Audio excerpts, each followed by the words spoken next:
Rich Maloof. What are you in showbiz all of a sudden? You haven't rubbed off on you, huh? Just walking. Now you can see Rich Maloof is maybe, he's around, he and I are about the same age, he's just a little younger. And I talk to people, my friends, my colleagues, told you I introduced F-Stop and Karen. I started talking to some co-authors. I said, who do you want to write with this? I'm not a writer, I'm a talker writer, right? Because you know that. So I started talking to people, and this young guy walks in. He goes, what the heck is this? I mean, this guy doesn't know what stoop ball is. You know? He would know a Spalding from a tennis ball. He and I got along great.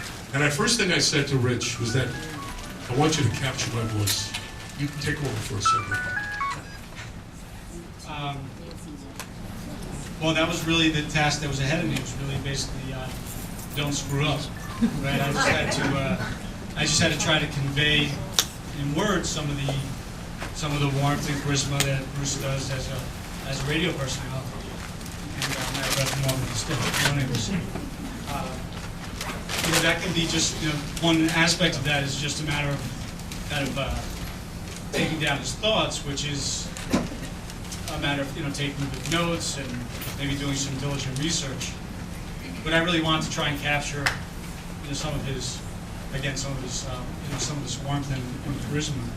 Like a lot of people, I grew up hearing Bruce's voice come across on a little AM transistor radio, and it was a hell of a thing. Really. He was 3. It was a hell of a thing to hear that coming out of the frame of a man instead of out of a 2-inch speaker. So I just I know he's got a lot more to say, and I hope I'm going to take it down in writing when he says it. We're going to be doing it. That's Rich. Now what I was going to say about Rich, what's interesting about having somebody a little younger, not that much younger, I don't want him to think he's not, but he is very young, but younger than cousin Brucie, he added another dimension to what I would say. Because he really didn't live through a lot of the stuff that a lot of us lived through, he would say, well, what do you mean by that? He pressed me to the wall. And then he said, we're going to have to look that up. What do you mean by this? Let's continue. Are you serious? And he was terrific. And he really forced that new dimension out of me, and I really appreciate and love you for it. You made this generation historically, beautifully, and significant. And thank you very much for that.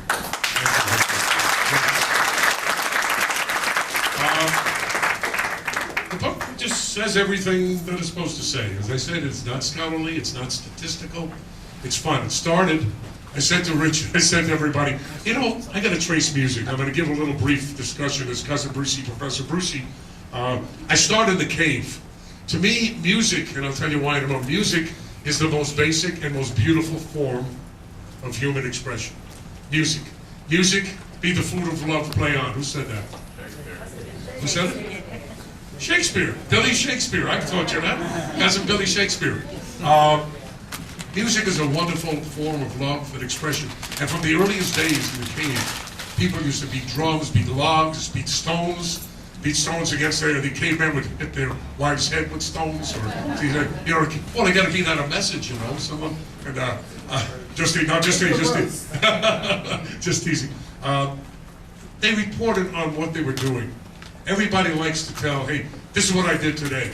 And in the book, I think hey, today I had a great day. I lost my best friend to a saber-toothed tiger, but I got a mammoth woolly elephant, a big-toothed elephant. And we trace it through time. We go through the slave time, when these people, this magnificent culture in Africa, were ripped out, the roots, the human roots, and shackled, and brought over to the, quote, new civilized world, uncivilized world. And I talk about what happened to these people. This is where the real music began. Blues and gospel, and longing for what they had, because music, once again, was an expression, a self-expression of what we had and what we lost. And then we go through gospel. Gospel had many changes. And then we go through blues. And we go through rhythm and blues. And we go through all the band era, and then the early era. Now, when we're talking about doo-wop, the word doo-wop is just a little fun thing we coined in the business. We're talking about vocal harmony. Vocal harmony we can really trace historically to the end of the Civil War. Now, at the end of the Civil War, there were very few Sirius satellite radios around.